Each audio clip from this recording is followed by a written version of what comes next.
देख रहे हैं सुनो यूपी का मॉर्निंग एडिशन। आपके साथ हूं मैं दीप बाफिला। बुलेटिन की शुरुआत कर रहे हैं बड़ी खबर के साथ। धर्मांतरण के आरोपी बद्दो को गाजियाबाद लाया गया है।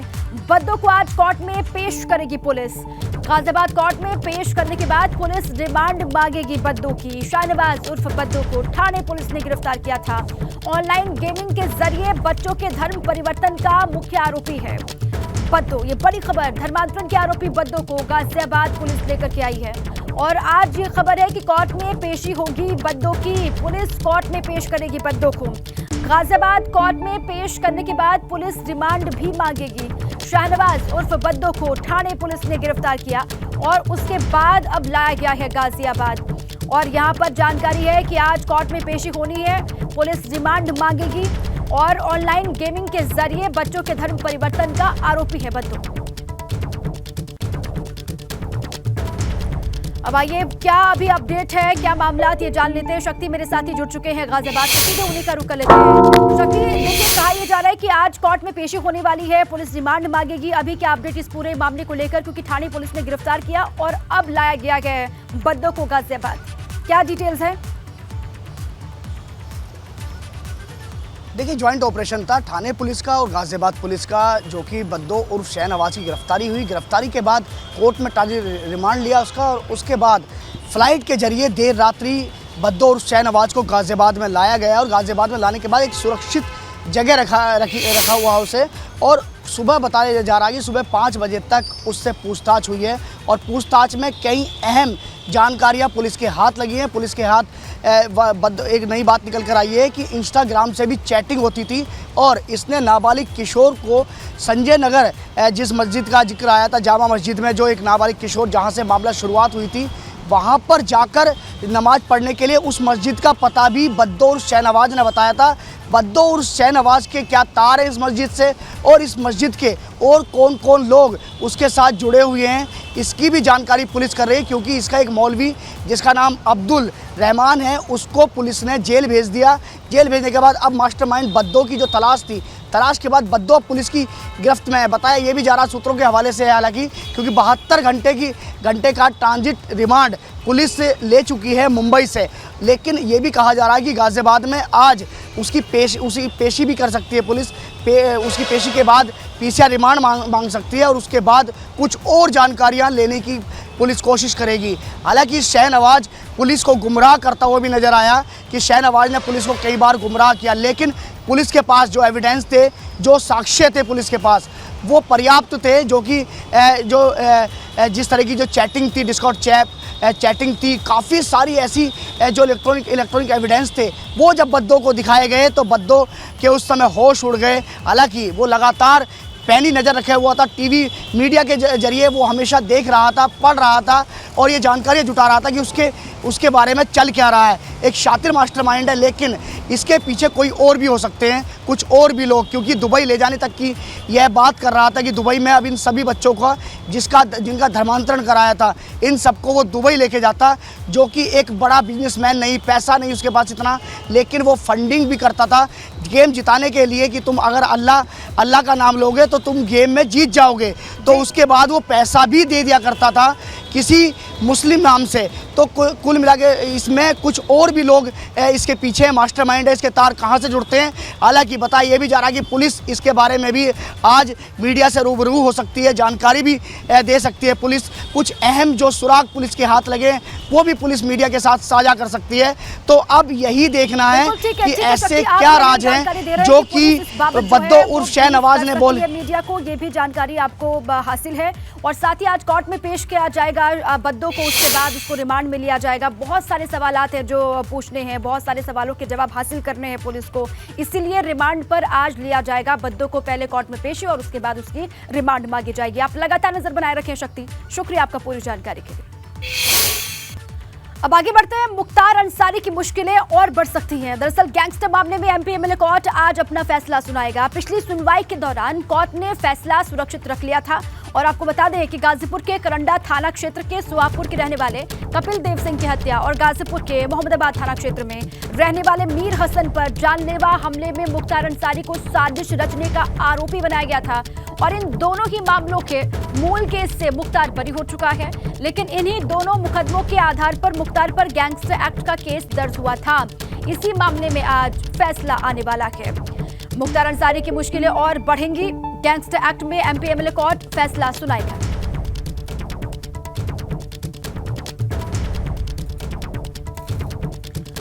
और आइए डिटेल में आपको बताएं कि किस मामले में मुख्तार पर फैसला आने वाला है। देख लीजिए आप, मीर हसन पर हमले और कपिल देव सिंह हत्या मामले में आज फैसला आने वाला है। गैंगस्टर मुख्तार अंसारी पर साजिश रचने का आरोप है और साथ ही मुख्तार पर जेल में रहते हुए कपिल देव सिंह की हत्या का आरोप लगा। 2009 में कपिल देव सिंह की बेरहमी से हत्या कर दी गई थी। 2009 में कपिल देव सिंह की बेरहमी से हत्या हुई और 2009 में मीर हसन ने मुख्तार के खिलाफ केस दर्ज करवाया। मीर हसन ने मुख्तार अंसारी पर जानलेवा हमले का आरोप लगाया। गाजीपुर के मोहम्मदाबाद थाने में मुख्तार पर दर्ज हुआ था केस।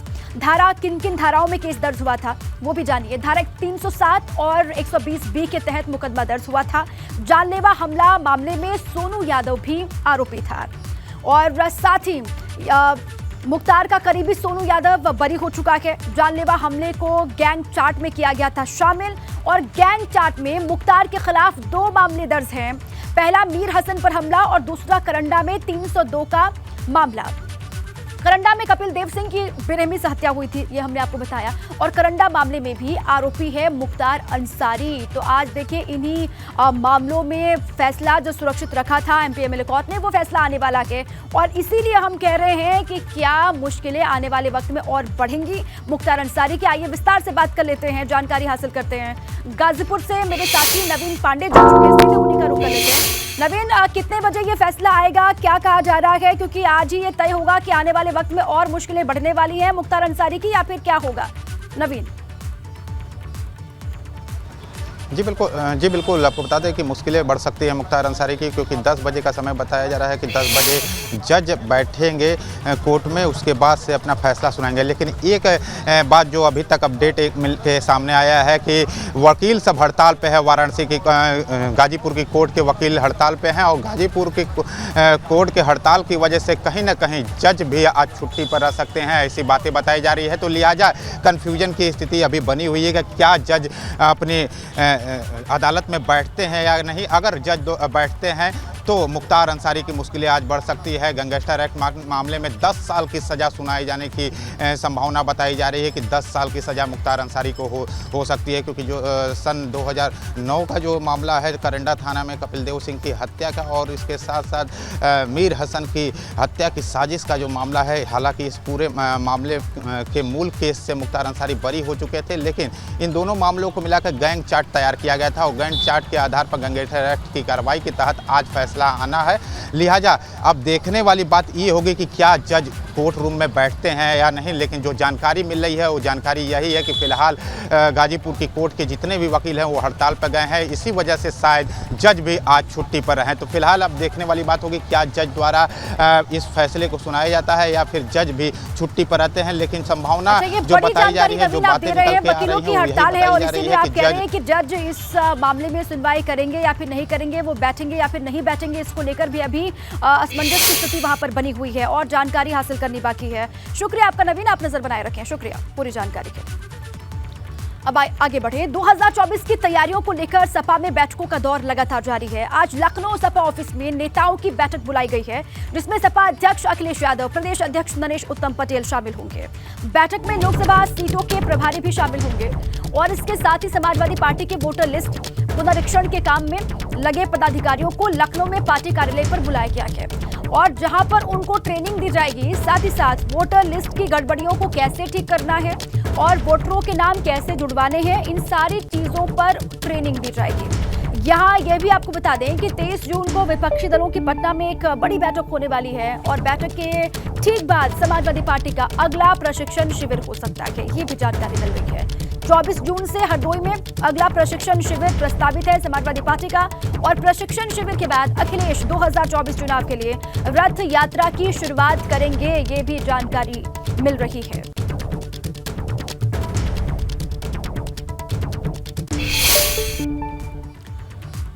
अब आइए तफसील से आपको बताएं कि क्या है अखिलेश की जीत वाली रणनीति। यूपी की सभी 80 सीट जीतने पर फोकस अखिलेश यादव का। विशेष वर्ग की पार्टी वाली छवि बदलने की लगातार अखिलेश यादव कोशिश कर रहे हैं। MY समीकरण को पार्टी से जोड़ने की रणनीति पर लगातार काम कर रहे हैं अखिलेश यादव। विशेष वर्ग की पार्टी वाली छवि को दूर करने की कोशिश है। MY समीकरण को पार्टी से जोड़ने की रणनीति पर काम हो रहा है और साथ ही साथ सॉफ्ट हिंदुत्व से दलित और पिछड़ों को जोड़ना ये भी मकसद है। लोकसभा चुनाव 2024 से पहले संगठन को मजबूत करना ये एक बड़ी चुनौती है, इस पर भी लगातार काम हो रहा है और साथ ही हर बूथ पर जीत की रणनीति के साथ आगे बढ़ना है। गढ़ वाली सीटों पर नए सिरे से रणनीति को बनाना ये बड़ी चुनौती अखिलेश यादव के सामने और नाराज नेताओं को मनाने की रणनीति के साथ आगे बढ़ना। प्रशिक्षण शिविर से नेताओं को जीत के मंत्र देना। लगातार प्रशिक्षण शिविर भी चल रहा है, आप जानते हैं, और ये कहा जा रहा है कि प्रशिक्षण शिविर से नेताओं को जीत का मंत्र दिया जा रहा है। साथ ही साथ शिवपाल के साथ मिलकर पार्टी को हर मोर्चे पर मजबूत बनाना ये भी अखिलेश यादव के सामने लगातार चुनौती और इन्हीं पॉइंट्स पर, इन्हीं बिंदुओं पर लगातार काम हो रहा है क्योंकि सामने 24 का चुनाव है और उससे पहले हर एक पॉइंट पर काम करना बहुत जरूरी हो जाता है और इसीलिए आप देख रहे हैं लगातार बैठकों का दौर भी चल रहा है। आइए सीधे आपको लखनऊ लिए चले, मेरे साथी अनुभव शुक्ला वहां से जुड़ चुके हैं और क्या डिटेल्स हैं आज की होने वाली बैठक को लेकर ये जान लेते हैं। अनुभव, लगातार हम देख रहे हैं बैठकों का दौर जारी है, पहले प्रशिक्षण शिविर होता है और प्रशिक्षण शिविर के बाद भी लगातार बैठकों का दौर चल रहा है। आज की होने वाली बैठक जो पार्टी मुख्यालय में होने वाली है वो किन मुद्दों पर अहम हो जाती है, किन किन एजेंडों पर चर्चा होगी अनुभव? देखिए 2024 के लोकसभा चुनाव की तैयारियों में समाजवादी पार्टी भी जुट गई है और खुद पार्टी के मुखिया अखिलेश यादव ने ये जिम्मेदारी उठाई हुई है। आपने देखा कैसे लखीमपुर से शुरुआत हुई, वहाँ पर प्रशिक्षण शिविर हुआ, फिर उसके बाद नैमिषारण्य में प्रशिक्षण शिविर हुआ, वहाँ पर मंदिर में भी गया, दर्शन पूजन भी किया, आशीर्वाद भी लिया और आज जिस तरीके से ये बैठक बुलाई गई है, हम कहें तो एक तरीके से जिस तरह से पूरा एक वहाँ पर ट्रेनिंग दी जाएगी वो इसलिए महत्वपूर्ण है क्योंकि वोटर लिस्ट पुनरीक्षण का काम करने के लिए पार्टी ने अपने जिलाध्यक्षों को कहा, उन्होंने ज़िले में अलग अलग लोगों को तैनात किया कि भाई वोटर लिस्ट में जो गड़बड़ियाँ उसको ठीक कराने का काम आपको करना है और साथ ही साथ 5 जून तक सपा में ये कहा गया था कि जो बूथवार कमेटियाँ थी उसे भी बनाना था। तो उन सारी चीज़ों को लेकर आज सर्वे भी होगा, बैठक भी होगी और ये इसलिए महत्वपूर्ण है क्योंकि समाजवादी पार्टी ने जब 2022 के विधानसभा चुनाव हुए तब यही कहा था कि देखिए बहुत गड़बड़ियाँ हुई, वोटर लिस्ट में जानबूझकर हमारे जो वोटर थे उनके नाम कटवाए गए। ये समाजवादी पार्टी बार बार आरोप लगाती है और इसीलिए इस बार 2024 के लोकसभा चुनाव की तैयारी इतना पहले से शुरू कर दी। 42-43 डिग्री तापमान है, ऐसे में अखिलेश यादव जा रहे हैं, उनके कार्यकर्ता पहुंच रहे हैं, सड़क पर निकल रहे हैं, तो कहीं ना कहीं एक मैसेज ये भी देने की कोशिश है जो एसी वाली राजनीति के ऊपर आरोप लगते थे उस छवि से भी बाहर निकलने की कोशिश लगातार हो रही है। 2 जगहों पर प्रशिक्षण शिविर हो चुका है, जो उनका हम कहें कि जो रथ यात्रा है वो भी 2 जगहों पर हो चुकी है। इसके अलावा अभी उत्तर प्रदेश की सभी 80 लोकसभा सीटों पर इसी तरीके से जो लोक जागरण यात्रा वो निकाली जाएगी। यानी अब समाजवादी पार्टी भी पूरी तैयारी में है कि 2024 के लोकसभा चुनाव में जो हम कहें कि 2014, 2019 में जो 5 सीट जीतने का उनका जो रिकॉर्ड है उसको बढ़ाया जाए, 5 से ज़्यादा सीटें जीती जाए। अखिलेश यादव ने तो कहा कि 80 सीटों पर वो जीतेंगे, हालांकि बीजेपी उसको काउंटर कर रही कि भाई ये तो विधानसभा चुनाव में भी कह रहे थे 400 सीटें जीतेंगे। पर पार्टी की जो रणनीति दिख रही है, जिस तरीके से पार्टी अभी चल रही है, एक स्पीड में नज़र आ रही है, एक एक्शन नज़र आ रहा है। यानी जो काम बीजेपी कर रही है कार्यकर्ताओं को चुनाव से लगभग 1 वर्ष पहले चुनाव के ही काम में लगा देने से कहीं ना कहीं कार्यकर्ता भी इंगेज रहता है, तो वैसा ही कुछ अब समाजवादी पार्टी भी करती दिख रही है। कार्यकर्ताओं को इंगेज रख रही है, खासतौर से बूथ तक के जो कार्यकर्ता हैं वहाँ तक कहा जा रहा है इस बार जो है संगठन का निर्माण होगा, वहाँ बूथ तक के कार्यकर्ता होंगे। तो पूरी रणनीति लग रहा है कि इस बार समाजवादी पार्टी ने बूथ के इर्द गिर्द रखी है क्योंकि 1,74,000 के आसपास बूथ हैं उत्तर प्रदेश में, तो इनकी यहाँ जो इकाइयाँ हैं, बूथ की इकाइयाँ हैं, वो भी बहुत महत्वपूर्ण होंगी लोकसभा चुनाव में। बिल्कुल ठीक है और इसीलिए बूथ स्तर पर लगातार फोकस है अखिलेश यादव का, आप कह रहे हैं अनुभव, और बूथ को मजबूत करने का जो फॉर्मूला वो लगातार बताते रहे हैं चुनावी मंचों से भी, या फिर बार बार ये कहते रहे हैं कि बूथ को मजबूत करना बहुत जरूरी है अगर चुनाव में अच्छा प्रदर्शन करना है। तो जालौन से बड़ी खबर है, बुजुर्ग महिला की झोपड़ी में अचानक से आग लगी। आग में महिला की झोपड़ी जलकर राख होने की जानकारी है। सूचना देने पर भी फायर ब्रिगेड की टीम वहां पर नहीं पहुंची है। स्थानीय लोगों ने काफी मशक्कत के बाद आग को काबू में किया। आटा थाना क्षेत्र के गढ़ा गांव की ये तस्वीर आपको हम दिखा रहे हैं। बुजुर्ग महिला की ये झोपड़ी जहां पर आग लगी है और झोपड़ी पूरी तरीके से जलकर राख, ये जानकारी वहां से सामने आ रही है। स्थानीय लोगों ने काफी मशक्कत के बाद आग को काबू में कर लिया, आग को बुझा लिया, लेकिन जानकारी ये है कि सूचित करने के बाद भी वहां पर मौके पर फायर ब्रिगेड की टीम नहीं पहुंची। स्थानीय लोगों ने खुद ही मशक्कत के बाद आग पर काबू पाया। ये एक्सक्लूसिव तस्वीर आपको दिखा रहे हैं। जालौन में अचानक से आग की जानकारी, बुजुर्ग महिला की झोपड़ी आग में जलकर राख। मथुरा से बड़ी खबर है। मुठभेड़ के दौरान पत्थर गैंग के 7 लोग गिरफ्तार किए गए हैं। यमुना एक्सप्रेसवे पर लूट करने वाले लुटेरे पकड़े गए हैं। थाना माठ, सुरीर, जमुना पार पुलिस ने मुठभेड़ में गिरफ्तार किया गया। एनकाउंटर के दौरान 3 बदमाशों के पैर में गोली लगने की बात भी सामने आ रही है। गोली लगने से घायल बदमाशों को अस्पताल में भर्ती करवाया गया।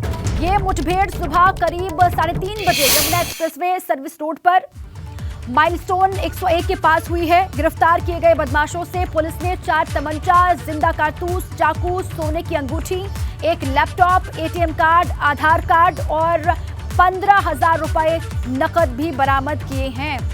ये तस्वीर वहां की आपको दिखा रहे हैं। मुठभेड़ हुई है सुबह 3:30 बजे के आसपास, तड़के की ये जानकारी मिल रही है। यमुना एक्सप्रेसवे सर्विस रोड के पास ये मुठभेड़ और 7 लोग गिरफ्तार किए गए हैं पत्थर गैंग के।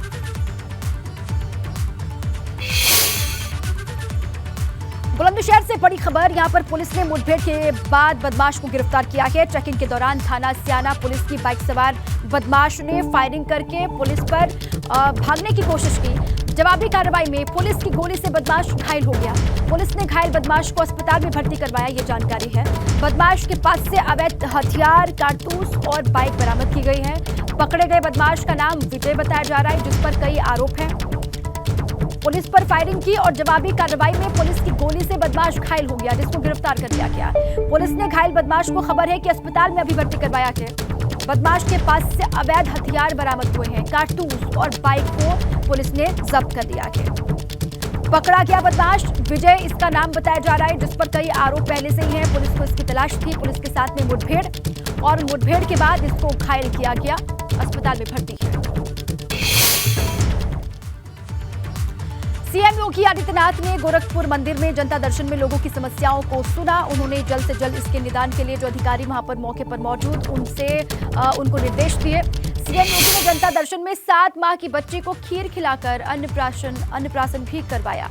बताएं आपको कि सीएम योगी के 2 दिवसीय दौरे का आज दूसरा दिन है। सीएम योगी गोरखपुर में ही मौजूद हैं। ये एक्सक्लूसिव तस्वीर आपको हम दिखा रहे हैं। वहीं पर जनता दर्शन में लोगों की समस्याओं को सुनते हुए सीएम योगी को आप देख रहे हैं।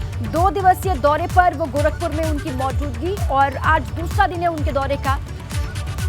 सुबह सुबह लोगों की समस्याएं सुनते हुए सीएम योगी अधिकारी मौके पर मौजूद हैं। उनको समस्याओं की पर्ची वो थमा रहे हैं और जल्द से जल्द सभी समस्या का निस्तारण हो, ये निर्देश भी अधिकारियों को देते हुए अलग अलग हिस्सों से लोग यहाँ पर पहुंचे हैं। अपनी समस्याओं को लेकर लोगों को जानकारी मिली कि 2 दिन तक गोरखपुर में ही है सीएम योगी और लोग अपनी समस्याओं को लेकर यहाँ पर पहुंचे।